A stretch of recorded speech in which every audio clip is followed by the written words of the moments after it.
السلام عليكم ورحمة الله وبركاته. سو دواada walaalahayga qaaliga meel walbood joogtaan channelka iga daawanaysa waa Faadumo Filsan qofka idin la hadlayna waa aniga Faadumo Filsana waxaan idin rajeynayaa inaad caafimaad qabtaan maanta qisadeen waxay ku saabsan tahay dulmiga hortiisa wax fiican ma ahaan qof inuu qof dulmiyo ama in adiga lagu dulmiyo midna ma fiicna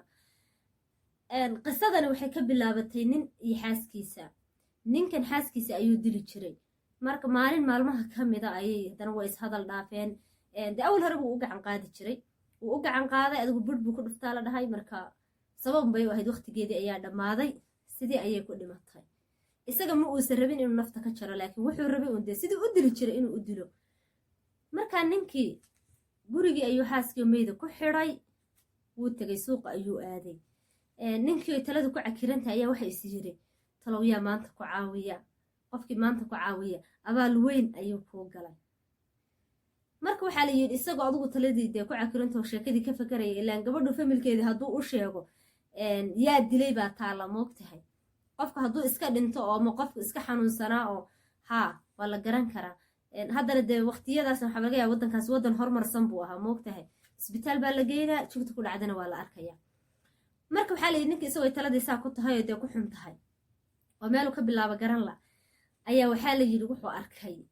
nin ay qaraabo kore ahaayeen oo adigu dee qaraabo un kore oo isku qabiil camal oo kale adigu qaraabo un dad kor iska yaqaano adigu maaragtay aqoon badan isula hayso ma jiraan oo haddana isku famil ah saasoo kale nin abuu arkay baa leeyahay ninkiibu waxaa leeyahay la tashtay ninkiibu u sheegay qisadiisiibu uga sheekeeyey siday wuxuu dhaceen siday xaaskiisa ku dhimatay wixii oo dhan buu uga sheekeeyey deena waxaa leeyahay ninkiibaa isagiina shaydaan soo sadexiyey wuxuu ku yidhi iyagoo meesha fadhiya baa ninkii shaydaan la hadlay wuxuu ku yidhi fikrad fiican maad u sheegtid markaasuu wuxuu yidhi waryaha fikrad baan kuu hayaaye fikradda maad samaysid suu yidhi maxay tahay suu yidhi waxaad samaysaa wiil kaxee wiil yaroo dhallinyaro ah soo qabo gurigaagi gee dabeedna wuxuu yidhi kurka ka jar markaad kurka ka jartana wuxuu yidhi gabadhii aad dusheeda saa madaxiisa u saar buu yidhi markaas ayaad waxaad wacaysaa buu yidhi familkeedii markaad familkeedii wacdo waxaad leedahay buu yidhi dee meeshan amar xun baa ka dhacay anigana waan isxajin waayey waan xanaaqay labadoodiiba waan dilay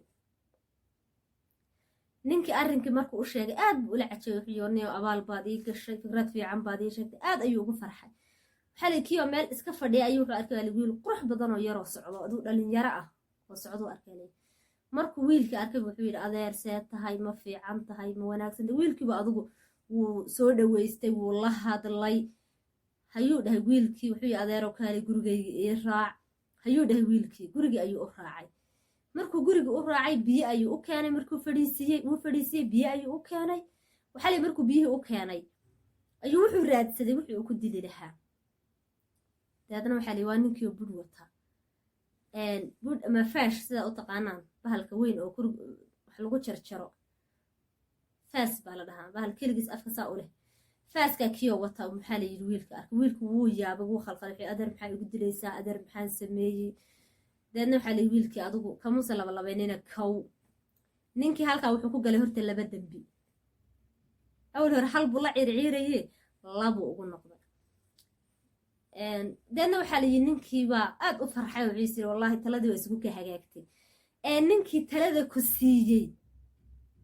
ee isagu talada kuu sheegay alleelahay wuxuu yidhi maadaama dee bahashu isugu ka hagaagtay waa inaad qofka koowaadaad kaga farxisa aad ka dhigtaa intaada reerkii iyo familkii aada u sheegin ninkii talada ku siiyey waa inaad u sheegtaa arrintii dabeetana waxaa layihi ninkiibuu raadiyo ninkiibuu u yeedhay oo wuu keenay oo ninkii waxaa layihi markuu saa u soo galay ee uu meydkii wiilka arkay unbuuba qaracmay baa layidhi alla waa wiilkaygii intuu yidhi unbuu dhacaa layidhi wiilka la dilay wuxuu ahaa isaga wiilkiisii sababta wiilkeed horta waxba muuna galbanin oo isagu kasbanin gabadha la dilayna iyadana waxba mayna kasbanin labadoodaba dulmi baa lagu dilay laakiin ninkan wiilkiisa la dilay dembigii uu isaga sameeyey ee uu ninkan kula taliyey saaxiibkiisa inuu dhibaatada intaa la eg uu sameeyo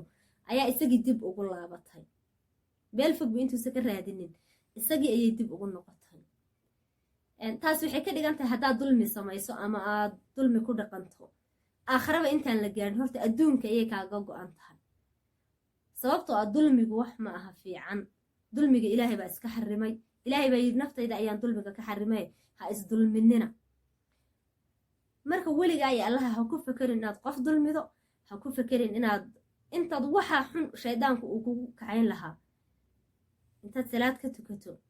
acuudu billaahi ka dhahdo ilaahay ka magan galo asxaabay qisadeenni inta ayaan kusoo gabagabaynayaa haddaad nagu cusubtahay subscribe-ta noo saar haddaad hore noola joogto waad mahadsan tahay soo dhadhawaada ayaan idin leeyahay dee mar kale insha allah